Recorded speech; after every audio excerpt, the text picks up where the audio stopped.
if you convince yourself that you believe this thing, the actuality of it, the quote unquote truth of it, doesn't serve you as much as the belief. Somebody years ago, I heard, I can't remember who it was, and it might have been like a stand-up comedian or something, but they were talking about self-talk. If other people could hear your self-talk, they would think you were fucking crazy. And it's true of everybody, right? Because when you fixate on something, you just repeat the shit over and over and over again in your head. Yeah. But under no circumstances, I mean, you would think they were crazy. Yeah. If somebody just started saying the same thing 30 times in a day, you'd be like, bro, you got to calm the fuck Let it go. down. Yes. I was on vacation with Alex Hormozy a few weeks ago. Alex was talking about something he wanted to do, something in business that he wanted to do, an offer he wanted to make. He obviously had some doubt about whether the marketplace would accept this offer, but he was talking about it from the perspective of why people should take it. He was talking out loud his own thoughts, like, well, I mean, if we did this and this and this and this. And I said, Alex, in your head, are you talking and convincing yourself about why something is possible? He goes, all day, every day. I was like, really? All day, every day, your thought process is why you can accomplish something and why what you are bringing is exactly what people want and why they'll jump for it. He goes, yeah, if you can't convince yourself, how are you going to convince other people? That really sunk in with me, because that compared to my self-talk is not the same. It made me wonder if Alex has had this rocket ship of growth because he's giving himself an empowering story in his mind. And it was a great mirror to hold up to my own internal thought process. And now I'm able to hear it a little bit earlier. What do I want to be playing over in my mind over and over again? Yeah. Like, would Alex be thinking this way?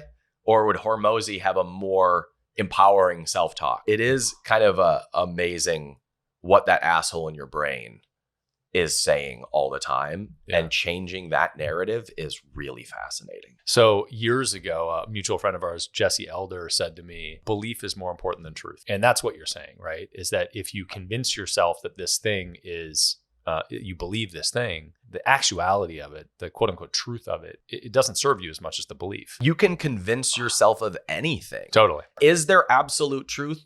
Maybe. Maybe not. But as human beings, we're not capable of knowing what's absolute and what's not. So there might be absolute truth, but we don't know what it is. And so we can choose to believe whatever we want and to sort of coach ourselves into conviction. And if you are convicted enough, right, people will fall in line with that. If you believe what you are convicted about, it is the most effective sales strategy in the entire world. For sure. It's better than any headline. It's better than any ad. If you have an entrepreneur that really needs the money and isn't sure about their business, you smell that from a mile away. Mm-hmm. There's no amount of pitch deck that can convince you to invest in an entrepreneur that doesn't believe in their vision. No question. But then you have an entrepreneur with no experience who is absolutely certain about what they are doing. You're like, I mean, I want to give this guy money. I don't even know why I want to give them money. And at a higher valuation than this person who was uncertain. I tell entrepreneurs, conviction creates markets.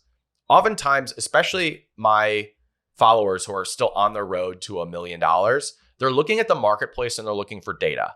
This product is selling really well. Right. That business has these products and is doing well for them. That's what strategy this person is following. So I'm going to do the exact same thing. They're looking at the current market conditions and trying to slice off a little piece of that pie. Mm-hmm. You remember a guy named Dave Asprey who looked you in the eye and was like, there's mold in your coffee and it's killing you.